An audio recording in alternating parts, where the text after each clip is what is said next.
ke ban kebakar. Duriannya gua buang, buahnya gua makan.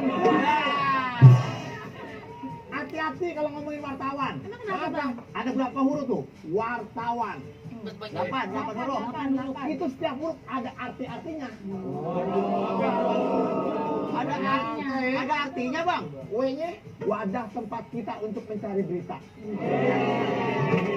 Benar. A-nya, Bang. Amanah, karena dia menyampaikan berita yang enggak hoax. Sekarang R-nya, Bang. Ramah tamah terhadap klien-kliennya, narasumbernya.